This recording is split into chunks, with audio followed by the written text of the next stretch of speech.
Hello दोस्तों, मैं हूं श्वेता। स्वागत है आप सभी का हमारे इस YouTube channel SWT BCom classes में।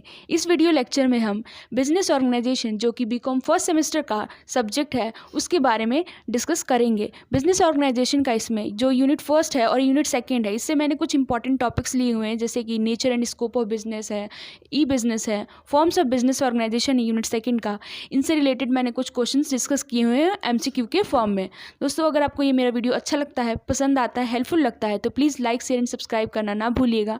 और इस वीडियो से रिलेटेड अगर कोई भी क्वेरी है तो आप मेरे कमेंट सेक्शन में कमेंट करके बता सकते हैं। तो चलिए बिना टाइम वेस्ट किए हुए अपने वीडियो को स्टार्ट करते हैं। आइए चलते हैं क्वेश्चन नंबर फर्स्ट पे। Which of the following does not characterise business activity? इसमें से बिजनेस एक्टिविटी का कौन सा फीचर नहीं है? फर्स्ट ऑप्शन है production of goods and services. Next option है presence of risk. Third option है सेल और exchange of goods and services. And last option है सैलरी और वेजेस। इसका आंसर ऑप्शन डी सही है, यानी कि सैलरी और वेजेस ये बिजनेस एक्टिविटी के फीचर्स में नहीं आता है। आइए समझ लेते हैं कि बिजनेस एक्टिविटी, ये जो टर्म दे रखा है यानी कि बिजनेस, क्या होता है। बिजनेस मीन्स आप व्यापार या व्यवसाय कह सकते हैं। बिजनेस का अर्थ होता है दोस्तों एक ऐसा इकोनॉमिक सिस्टम या ऑर्गेनाइजेशन जो गुड्स एंड सर्विसेज को एक दूसरे से एक्सचेंज कर पैसे बनाता है। कोई भी बिजनेस को शुरू करने के लिए थोड़ा बहुत इन्वेस्टमेंट और कस्टमर की आवश्यकता होती है ताकि वे अपने सर्विसेज और प्रोडक्ट्स को सेल करके प्रॉफिट में कन्वर्ट कर सकें। जैसे कि मैंने बताया कि बिजनेस क्या होता है, कि इकोनॉमिक एक्टिविटी होती है जो कि कनेक्टेड होती है प्रोडक्शन से, परचेज से और गुड्स एंड सर्विसेज के सेल से, यानी सप्लाई से भी, जिसका मेन ऑब्जेक्ट होता है, उद्देश्य होता है प्रॉफिट अर्न करना, लाभ कमाना। आइए चलते हैं नेक्स्ट क्वेश्चन पे, क्वेश्चन नंबर सेकंड पे। बिजनेस मीन्स यानी कि बिजनेस का क्या अर्थ होता है, व्यापार का क्या अर्थ होता है या व्यवसाय का क्या अर्थ होता है। फर्स्ट ऑप्शन है industry and commerce. Next option है कॉमर्स। थर्ड ऑप्शन है trade and commerce. And last option है selling and buying of goods. यानी कि चारों ऑप्शन में से कौन सा आंसर सही होगा? इसका आंसर ऑप्शन ए सही है, यानी कि इंडस्ट्री एंड कॉमर्स। हमने दोस्तों 11th क्लास में भी पढ़ा था कि business is equal to industry and commerce, यानी कि अगर आप बिजनेस एक्टिविटी को क्लासिफाई करें तो ये दो भागों में बढ़ता है, इंडस्ट्री में और कॉमर्स में। इसलिए आप option A industry and commerce सही है। आइए जान लेते हैं कि इंडस्ट्री एंड कॉमर्स क्या होता है। इंडस्ट्री यानी कि व्यवसाय, ये रिलेटेड होता है गुड्स एंड मटेरियल के प्रोडक्शन से, प्रोसेसिंग से। नेक्स्ट है कॉमर्स। कॉमर्स यानी कि व्यापार, वाणिज्य कह सकते हैं हिंदी में। धन प्राप्ति के उद्देश्य से वस्तुओं का क्रय विक्रय करना ही कॉमर्स कहलाता है, यानी कि धन प्राप्त करने के उद्देश्य से किया गया कार्य वाणिज्य कहलाता है। आई होप आप सभी को समझ में आया होगा। आइए चलते हैं नेक्स्ट क्वेश्चन पे। Which of the following is not an economic activity? इनमें से कौन सा इकोनॉमिक एक्टिविटी नहीं है? फर्स्ट ऑप्शन है डॉक्टर प्रैक्टिसिंग। नेक्स्ट ऑप्शन है a lawyer practicing law. Third option है professional cricketer playing cricket. And last option है स्टूडेंट प्लेइंग क्रिकेट।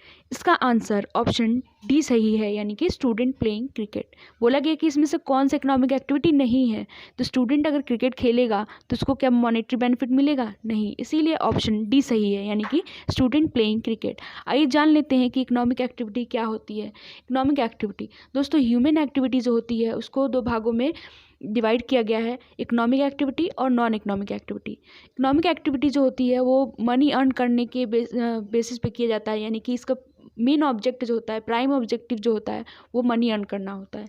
लेकिन नॉन इकोनॉमिक एक्टिविटी का क्या सिर्फ सोशल सेटिस्फैक्शन चाहिए होता है। जैसे कि अगर टीचर स्कूल में पढ़ाता है हमें, तो उनके लिए उनको मॉनेटरी बेनिफिट दिया जाता है, यानी कि पैसे मिलते हैं, उनको पेमेंट मिलती है। और अगर टीचर अगर अपनी खुद के बेटे को पढ़ाता है तो क्या उसको पैसे मिलते हैं? नहीं। तो ये एक नॉन इकोनॉमिक एक्टिविटी होगी। आई होप आप सभी को समझ में आ गया होगा। आइए चलते हैं नेक्स्ट क्वेश्चन पे। Valid definition of business purpose is to. Business purpose का एक वैलिड डेफिनेशन क्या होगा? फर्स्ट ऑप्शन है create a customer. Next option है मैक्सिमाइज प्रॉफिट। थर्ड ऑप्शन है serve the society. And last option है increase the wealth of firm. इसका answer option A सही है, यानी कि create a customer. Next question है which of the following is not an economic activity? इसमें से कौन सा इकोनॉमिक एक्टिविटी नहीं है? फर्स्ट ऑप्शन है प्रोडक्शन। नेक्स्ट ऑप्शन है सोशल सर्विस। थर्ड ऑप्शन है प्रोफेशनल। एंड लास्ट ऑप्शन है ट्रेडिंग इन गुड्स। इसका आंसर ऑप्शन बी सही है, यानी कि सोशल सर्विस। ये क्यों नहीं इकोनॉमिक एक्टिविटी दोस्तों?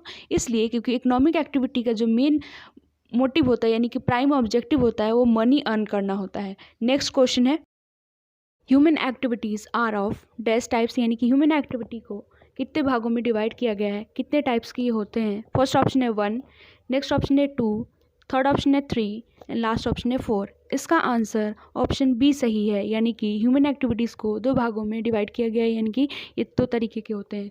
कौन कौन से? इकोनॉमिक एक्टिविटीज़ और नेक्स्ट है नॉन इकोनॉमिक एक्टिविटीज़। आइए चलते हैं next question. The occupation in which people work for the others and get remunerated in return is known as, यानी कि वो ऑक्यूपेशन जिसमें लोग दूसरों के लिए काम करते हैं और उनके बदले उनको रेम्यूनरेशन मिलता है सैलरी और वेजेस के फॉर्म में। इसमें से किस टर्म को यहाँ पर डिफाइन किया गया है? फर्स्ट ऑप्शन है बिजनेस, नेक्स्ट ऑप्शन है प्रोफेशन, थर्ड ऑप्शन है एम्प्लॉयमेंट एंड लास्ट ऑप्शन है नन ऑफ दीज। इसका आंसर ऑप्शन सी सही है, यानी कि एम्प्लॉयमेंट ये एक ऐसा ऑक्यूपेशन है जहाँ पे लोग दूसरे के लिए काम करते हैं और उसके बदले उनको रेम्यूनरेशन मिलता है सैलरी और वेजेस के फॉर्म में। आई होप आप सबको क्लियर हो गया होगा। नेक्स्ट क्वेश्चन है, economic activities can be classified into business dash and employment. Economic activity को क्लासिफाई किया गया है बिजनेस में, एम्प्लॉयमेंट में, और तीसरा कौन सा होगा, यानी कि इसमें बीच में दे रखा है, यानी कि नेक्स्ट कौन सा होगा। फर्स्ट ऑप्शन है प्रोफेशन, नेक्स्ट ऑप्शन है ऑक्यूपेशन, थर्ड ऑप्शन है वोकेशन एंड लास्ट ऑप्शन है नन ऑफ दीज। इसका आंसर ऑप्शन ए सही है, यानी कि प्रोफेशन। इकोनॉमिक एक्टिविटी को 3 भागों में डिवाइड किया गया है, क्लासिफाई किया गया है, यानी कि इकोनॉमिक एक्टिविटी 3 तरीके की होती है। इनकी 3 मेजर कैटेगरीज होती हैं। फर्स्ट है बिजनेस, नेक्स्ट है प्रोफेशन एंड लास्ट है एम्प्लॉयमेंट। नेक्स्ट क्वेश्चन है, commerce includes activities relating to trade and dash to trade, यानी कि कॉमर्स में एक्टिविटी इंक्लूड होती हैं। फर्स्ट है ट्रेड और दूसरा कौन सा होगा? फर्स्ट ऑप्शन है सपोर्टिंग, नेक्स्ट ऑप्शन है सब्सिडरीज, थर्ड ऑप्शन है ऑक्सिलरीज एंड लास्ट ऑप्शन है नन ऑफ दीज। इसका आंसर ऑप्शन सी सही है, यानी कि कॉमर्स को 2 टाइप्स ऑफ एक्टिविटीज़ में इंक्लूड किया गया है, यानी कि 2 तरीके की एक्टिविटी होती हैं। पहला है ट्रेड एंड दूसरा है एड्स और auxiliary to trade. Next question है, the possibilities of inadequate profit or even loss due to uncertainties are known as, यानी कि possibilities क्या चीज़ की? अपर्याप्त लाभ की संभावनाएं, यानी कि पॉसिबिलिटी, और अनिश्चितता के कारण भी नुकसान हो सकता है। इसमें से किस टर्म को इसमें डिफाइन किया गया है? फर्स्ट ऑप्शन है बिजनेस वेंचर को डिफाइन किया गया है यहाँ पे, नेक्स्ट ऑप्शन है बिजनेस रिस्क को, या थर्ड ऑप्शन है बिजनेस कंटिजेंसीज को, या फिर लास्ट ऑप्शन है नन ऑफ दीज। इसका आंसर ऑप्शन बी सही है, यहाँ पर बिजनेस रिस्क को डिफाइन किया गया है। दोस्तों, जैसे कि मैंने बताया कि जो बिजनेस रिस्क होता है उसमें प्रॉफिट की भी संभावना होती है और लॉस की भी, क्योंकि अनसर्टेनिटीज़ की वजह से। दोस्तों, जैसा कि हम जानते हैं कि नो रिस्क नो गेन एक इम्पॉर्टेंट प्रिंसिपल है सारे बिजनेस का, जहाँ पर अप्लाई किया जाता है सारे बिजनेस में, और जितना ज़्यादा रिस्क इन्वॉल्व होगा बिजनेस में उतने ज़्यादा चांसेस होंगे प्रॉफिट के। आइए जानते हैं नेक्स्ट क्वेश्चन के बारे में। Question number 11, which of the following is a part of the 3 main types of business objectives. इसमें से वो कौन से 3 मेन टाइप हैं बिजनेस ऑब्जेक्टिव्स के? फर्स्ट ऑप्शन है इकोनॉमिक ऑब्जेक्टिव्स, नेक्स्ट ऑप्शन है social objectives and third option है ह्यूमन और इंडिविजुअल ऑब्जेक्टिव्स, लास्ट ऑप्शन है ऑल ऑफ द एबव। इसका आंसर ऑप्शन डी सही है, यानी कि ऑल ऑफ द एबव। ये तीनों ऑब्जेक्टिव्स इंक्लूडेड हैं बिजनेस ऑब्जेक्टिव्स में। आइए जानते हैं नेक्स्ट क्वेश्चन के बारे में, क्वेश्चन नंबर 12 के बारे में। Which of the broad categories of industries covers oil refinery and sugar mills?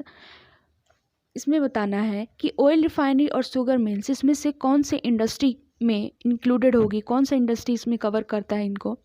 First option है प्राइमरी इंडस्ट्री, नेक्स्ट ऑप्शन है सेकेंडरी इंडस्ट्री, थर्ड ऑप्शन है tertiary industry and last option है नन ऑफ देम। इसका answer option B सही है, यानी कि secondary. Next question है, the structure in which there is separation of ownership and management is called, यानी कि जो नीचे कुछ टर्म दिए हुए हैं इनमें से किसको यहाँ पर डिफाइन किया गया है, यानी कि वो स्ट्रक्चर जहाँ पे ओनरशिप को और मैनेजमेंट को सेपरेट किया जाता है। फर्स्ट ऑप्शन है सोल प्रोप्राइटरशिप, नेक्स्ट ऑप्शन है पार्टनरशिप, थर्ड ऑप्शन है कंपनी एंड लास्ट ऑप्शन है ऑल बिजनेस ऑर्गेनाइजेशन। इसका आंसर ऑप्शन सी सही है, यानी कि कंपनी। नेक्स्ट क्वेश्चन है, the karta is joint Hindu family business has, first option है लिमिटेड लाइबिलिटी, नेक्स्ट ऑप्शन है अनलिमिटेड लाइबिलिटी, थर्ड ऑप्शन है नो लाइबिलिटी फॉर डेप्ट एंड लास्ट ऑप्शन है जॉइंट लाइबिलिटी। यानी कि Hindu joint Hindu family business में जो कर्ता का है उसके पास अनलिमिटेड लाइबिलिटी होती है, यानी कि इसका आंसर ऑप्शन बी सही है, यानी कि अनलिमिटेड लाइबिलिटी। आइए जानते हैं कर्ता क्या होता है या फिर जॉइंट हिंदू फैमिली बिजनेस यानी कि हिंदू अनडिवाइडेड फैमिली बिजनेस क्या होता है। दोस्तों ये कि यूनिक फॉर्म है बिजनेस ऑर्गेनाइजेशन का जो कि इंडिया में पाया जाता है। ये एक ओल्डेस्ट फॉर्म है बिजनेस ऑर्गेनाइजेशन का कंट्री में। इसका मतलब होता है कि जो ये जॉइंट हिंदू फैमिली बिजनेस है या फिर हिंदू अनडिवाइडेड फैमिली है, ये एक फॉर्म ऑफ ऑर्गेनाइजेशन होती है जहाँ पे बिजनेस को ओन किया जाता है और कैरी किया जाता है हिंदू अनडिवाइडेड फैमिली के मेंबर्स के द्वारा। इन्हीं में जो बिजनेस को मैनेज और कंट्रोल करते हैं, जो सबसे बड़े मेंबर होते हैं, एल्डेस्ट मेल मेंबर होते हैं फैमिली के, उन्हीं को हम कर्ता कहते हैं, यानी कि manager.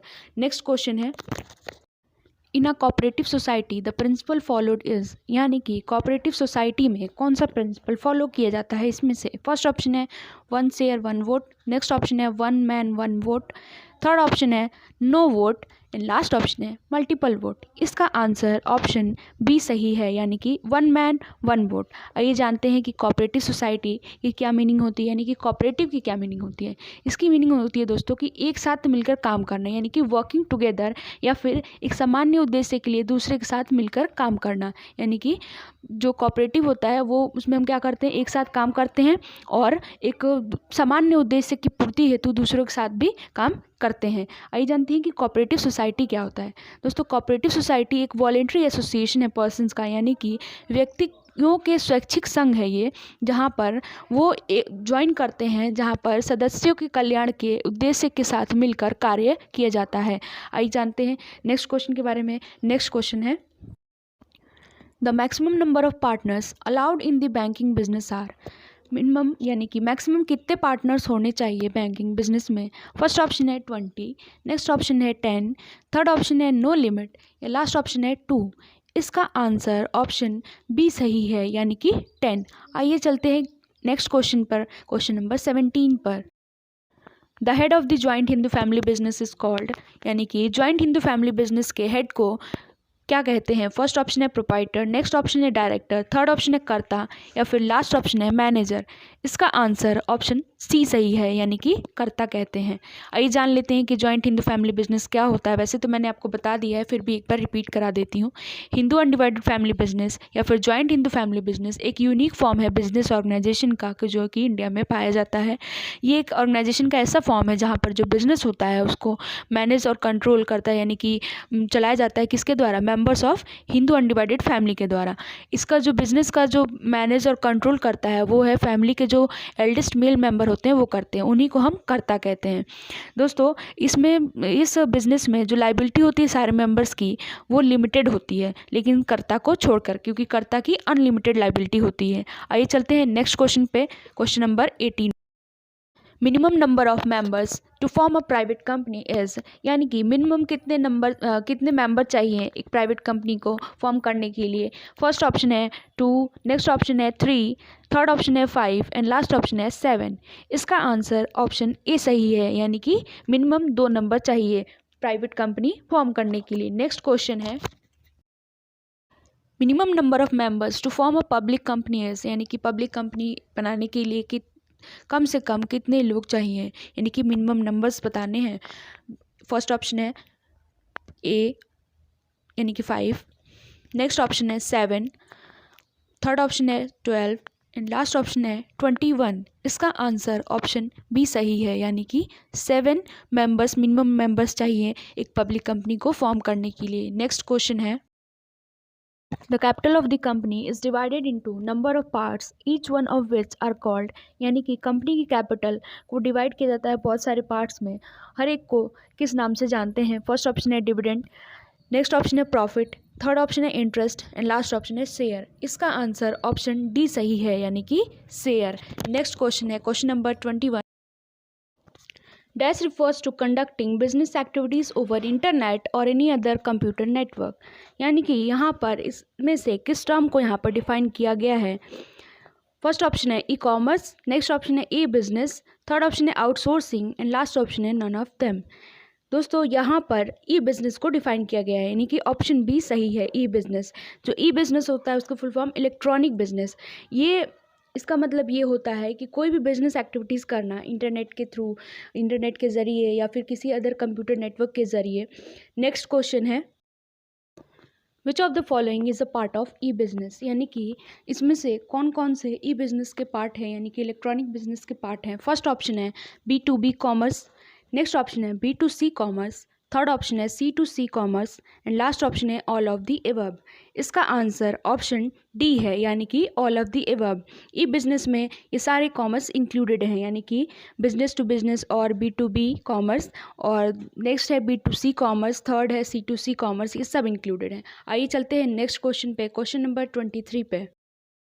Which of the following is not a benefit of E business, E business का इनमें से कौन सा एक बेनिफिट नहीं होगा। फर्स्ट ऑप्शन है movement towards a paperless society, next option है ग्लोबल रीच, थर्ड ऑप्शन है स्पीड एंड लास्ट ऑप्शन है लो पर्सनल टच। इसका आंसर ऑप्शन डी सही है, यानी कि लो पर्सनल टच बेनिफिट नहीं होगा ई बिजनेस का। आइए जान लेते हैं ऊपर के जो 3 पॉइंट्स हैं उनके बारे में। Movement towards a paperless society, इसका मतलब है दोस्तों कि जब भी हम इंटरनेट का यूज़ करते हैं तो जो इंटरनेट होता है वो, जब भी हम पेपर वर्क पे डिपेंड रहते थे उसको रिड्यूस कर दिया है, क्योंकि बहुत सारा जो काम होता है वो इलेक्ट्रॉनिकली हो जाता है कंप्यूटर के ज़रिए। नेक्स्ट था स्पीड, यानी कि जो इन्फॉर्मेशन होती है बहुत ही ज़्यादा फास्ट हो जाती है इंटरनेट के थ्रू, जैसा कि हम सब जानते हैं, जो कि बाइंग एंड सेलिंग के प्रोसेस को भी बहुत ही ज़्यादा बढ़ा देती है। बहुत जल्दी कोई भी प्रोडक्ट्स हम ऑनलाइन भी डिलीवर कर सकते हैं, है ना। और नेक्स्ट है ग्लोबल रीच, यानी कि हम एक जो बायर्स होते हैं उनको फ्रीडम होता है कि कोई भी प्रोडक्ट किसी भी वर्ल्ड के किसी भी कोने से या फिर किसी भी पार्ट से वो कोई भी प्रोडक्ट उनकी जो मर्जी होगी उसको चूज़ कर सकते हैं, उसको ले सकते हैं। विच of the following is the limitation of E business, question number 24 है कि बताना है कि ई बिजनेस के इसमें से कौन कौन से लिमिटेशन होंगे। फर्स्ट ऑप्शन है लो पर्सनल टच, नेक्स्ट ऑप्शन है पीपल रेजिस्टेंस, थर्ड ऑप्शन है ethical fall out, last option है ऑल ऑफ द एबव। इसका आंसर ऑप्शन डी सही है, यानी कि ऑल ऑफ द एबव। ये सब इंक्लूडेड हैं ई बिजनेस के लिमिटेशन में, यानी कि मैंने जैसे बताया दोस्तों कि कोई भी चीज़ हो उसकी कुछ अगर मेरिट होती है तो कुछ डीमेरिट भी होती है। आइए चलते हैं नेक्स्ट क्वेश्चन पे। Which transactions taking place between business and customers, कौन सा ट्रांजेक्शन बिजनेस एंड कस्टमर्स के बीच में होता है उसको किस नाम से जाना जाता है। फर्स्ट ऑप्शन है B2B कॉमर्स, नेक्स्ट ऑप्शन है B2C कॉमर्स, थर्ड ऑप्शन है C2C कॉमर्स या फिर लास्ट ऑप्शन है इंट्रा बी कॉमर्स। इसका आंसर ऑप्शन B2C कॉमर्स है, यानी कि ऑप्शन बी सही है। दोस्तों जो ट्रांजेक्शन होता है बिजनेस और कस्टमर के बीच में उसको हम बिजनेस टू कस्टमर और B2C ट्रांजेक्शन कहते हैं। आइए चलते हैं नेक्स्ट क्वेश्चन पे, क्वेश्चन नंबर 26 पे। The life of sole proprietorship business is, यानी कि सोल प्रोप्राइटरशिप बिजनेस की लाइफ कितनी होती है। यानी फर्स्ट ऑप्शन है अनस्टेबल अस्थिर, नेक्स्ट ऑप्शन है स्टेबल यानी कि स्थिर, थर्ड ऑप्शन है वेरी शॉर्ट लाइफ छोटी लाइफ होती है, या फिर लास्ट ऑप्शन है लॉन्ग लाइफ बहुत बड़ी लाइफ होती है। इसका आंसर ऑप्शन ए सही है, यानी कि अनस्टेबल। दोस्तों आइए जान लेते हैं सोल प्रोप्राइटरशिप पहले होता क्या है। सोल का मीन्स होता है ओनली और प्रोप्राइटर का मीनिंग होता है ओनर, यानी कि जो सोल प्रोप्राइटरशिप है ये 2 वर्ड से मिलकर बना है, सोल एंड प्रोप्राइटरशिप। जैसे कि मैंने बताया सोल का मतलब होता है ओनली यानी कि एक, प्रोप्राइटर का मतलब होता है ओनर यानी कि जो भी ओनर उसको बिजनेस को चलाएगा। इसीलिए सोल प्रोप्राइटरशिप का मतलब हो गया वो जो सिर्फ बिजनेस का ओनली ओनर होता है, यानी कि सोल प्रोप्राइटरशिप बिजनेस ऑर्गेनाइजेशन की वो फॉर्म होती है जो कि एक इंडिविजुअल मैनेज और कंट्रोल करता है, जहाँ पर वो सारे प्रॉफिट का जिम्मेदार खुद होता है और सारे रिस्क का भी जिम्मेदार वो खुद होता है। अगर प्रॉफिट ज़्यादा कमाएगा तो उसी के लिए होगा, अगर रिस्क ज़्यादा होगी तो भी उसी को भरना पड़ेगा। आइए चलते हैं नेक्स्ट क्वेश्चन पे। A dash partner is an owner who has unlimited liability and is active in managing the firm, यानी कि वो पार्टनर का नाम बताना है जिसका अनलिमिटेड लाइबिलिटी होता है और कोई भी फर्म को मैनेज करने के लिए वो एक्टिव होता है। फर्स्ट ऑप्शन है सीनियर पार्टनर, नेक्स्ट ऑप्शन है जनरल पार्टनर, थर्ड ऑप्शन है silent partner and last option है लिमिटेड पार्टनर। इसका आंसर ऑप्शन बी सही है, यानी कि जनरल पार्टनर। आइए जानते हैं कि ये होता क्या है। लाइबिलिटी के बेसिस पे डिफाइन किया जाता है 2 तरीके के, जो जनरल पार्टनर होते हैं और लिमिटेड पार्टनर होते हैं। तो आइए जान लेते हैं जनरल पार्टनरशिप क्या होती है। जो जनरल पार्टनरशिप होती है ये वो होती है जहाँ पर सारे पार्टनर की लाइबिलिटी अनलिमिटेड होती है और सारे पार्टनर को मैनेजमेंट या कोई भी बिजनेस हो उसके मैनेजमेंट में पार्ट लेना होता है। नेक्स्ट क्वेश्चन है और dash is a business with 2 और मोर ओनर्स। कौन सा बिजनेस है जहाँ पर 2 या 2 से अधिक ओनर चाहिए होते हैं? फर्स्ट ऑप्शन है कॉरपोरेशन, नेक्स्ट ऑप्शन है कॉन्ग्लोमेरेट, थर्ड ऑप्शन है पार्टनरशिप, लास्ट ऑप्शन है पब्लिक कॉरपोरेशन। इसका आंसर ऑप्शन सी सही है, यानी कि पार्टनरशिप एक ऐसा बिजनेस है जहाँ पर 2 या 2 से अधिक ओनर चाहिए होते हैं। नेक्स्ट क्वेश्चन है which of the following is an advantage of a sole proprietorship. यहाँ पर बताना है कि सोल प्रोप्राइटर्स के कौन कौन से एडवांटेज हैं। दोस्तों मैंने जैसे पहले भी बताया है कि हर किसी का कुछ एडवांटेज होता है तो कुछ डिसएडवांटेज भी होता है। जैसे कि सोल प्रोप्राइटरशिप के कुछ एडवांटेज भी हैं तो कुछ डिसएडवांटेज भी हैं।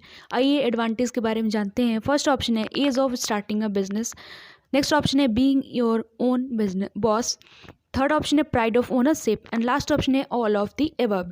इसका आंसर ऑप्शन डी सही है, यानी कि ऑल ऑफ द एबव। जैसा कि हम जानते हैं सोल प्रोप्राइटरशिप क्या होता है। सोल प्रोप्राइटरशिप का मैंने मतलब बताया था, वो सिर्फ बिजनेस का ओनली ओनर होता है, यानी कि उसी को सारे डिसीजंस लेने पड़ते हैं और उसको किसी और से सलाह लेने की ज़रूरत नहीं होती है।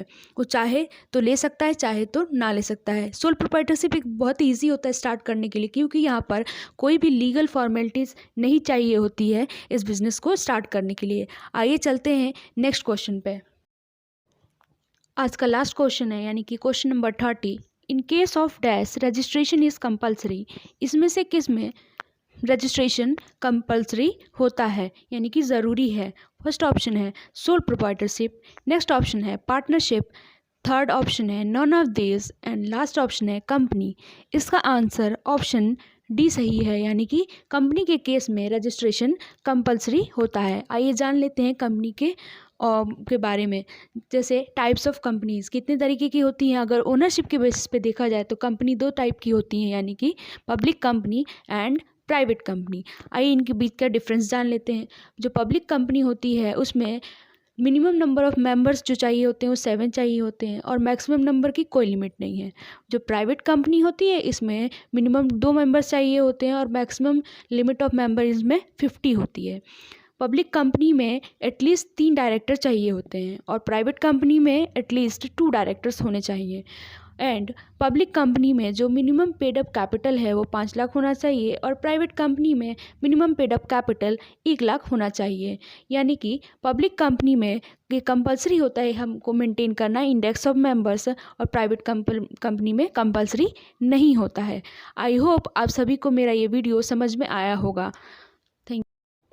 आज के लिए बस इतना ही। नेक्स्ट वीडियो में हम आपसे बचे हुए टॉपिक्स के बारे में डिस्कस करेंगे, यानी कि कुछ उसके एमसीक्यूज़ लेकर के आऊँगी जो अब मैं आपसे डिस्कस करूँगी।